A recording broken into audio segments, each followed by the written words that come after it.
The U.S. Supreme Court had ruled earlier this year that many of the tariffs imposed globally under emergency powers were illegally enacted.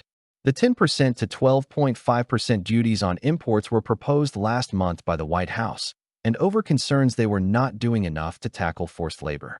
Today's action will begin to correct what is both a human rights abuse and distortive trade practice to improve the welfare of workers everywhere, U.S. Trade Representative Jamieson Greer said. The new duties apply to the top 60 U.S. trade partners covering 99.4% of U.S. imports, it added. Asked about the forced labor justification, she said, I think they were looking for a legal reason to put the tariffs in and that they can maintain them because their goals, and Greer has been very clear about this, as has Trump, is about the trade deficit, and it is about U.S. manufacturing. It is not about forced labor. The new levies show the Trump administration is determined to push on with its tariff strategy, said trade policy expert Deborah Elms from the Henrich Foundation.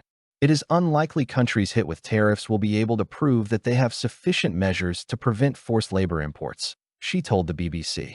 The head of the British Chambers of Commerce, BCC, said the UK had lost its comparative advantage against the European Union as a result of the new tariffs.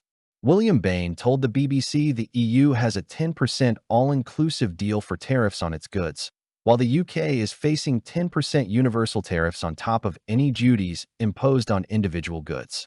So there will be some concerns in the business community this morning about what the UK needs to do to get the same treatment the European Union has got here, Bain added. David Hennig, director of UK trade policy at the European Centre for International Political Economy, also noted the UK's relative disadvantage compared with the EU. He told Today, we have slightly moved backwards, but this is President Trump, so anything could change tomorrow or the day after. I don't think too many businesses will be changing their plans based on that. Trump's so-called Liberation Day tariffs were announced in April 2025, but struck down in February 2026. They were replaced by a temporary 10% levy on all global imports, which expired on Friday. That has now been replaced by the new tariffs of 10% to 12.5% on all goods from the countries targeted. Trump has long argued that tariffs protect American workers and boost the U.S. economy. In April 2025, Trump imposed tariffs of up to 50% on global trading partners on what he called Liberation Day, aiming to address what he saw as unfair treatment of the U.S. In February, the U.S. Supreme Court struck down those tariffs and said the president had exceeded his authority, prompting tens of billions of dollars in refunds.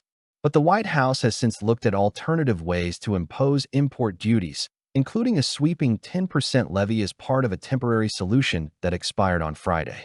Washington has also imposed other tariffs on countries such as Brazil and Canada,